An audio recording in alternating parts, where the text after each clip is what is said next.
شروع اللہ کے نام سے جو بڑا مہربان نہایت رحم والا ہے۔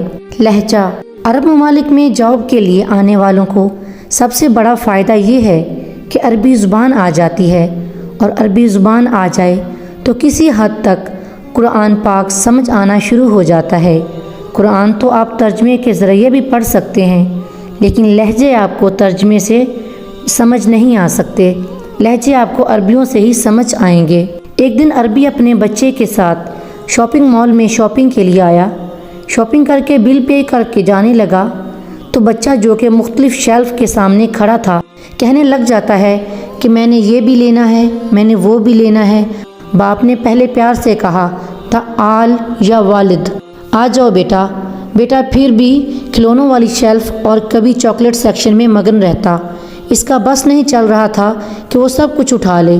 پھر باپ نے سختی سے کہا ہیا، دوڑ کر آؤ، چلو۔ میں نے محسوس کیا کہ اس کے باپ نے جب تھوڑا سختی سے کہا تو لہجہ اور الفاظ بدل گئے۔ تعال کی جگہ ہیا آ گیا، اور تعال کے بعد پھر گنجائش ہے، ہیا کے بعد تو گنجائش ہی نہیں۔ ہیا کے بعد اگر بچہ انکار یا ضد کرتا تو پھر بچے نے پٹنا تھا، یا پھر اس کے باپ نے اسے چھوڑ کر نکل جانا تھا اور گاڑی میں بیٹھ کر انتظار کرنا تھا کہ آنا تو اس نے میرے پاس ہی ہے۔ اسی طرح سارا دن ہم دنیا کمانے میں لگے ہوتے ہیں، یہ لیں وہ کما لیں، یہ دیکھیں وہ دیکھیں۔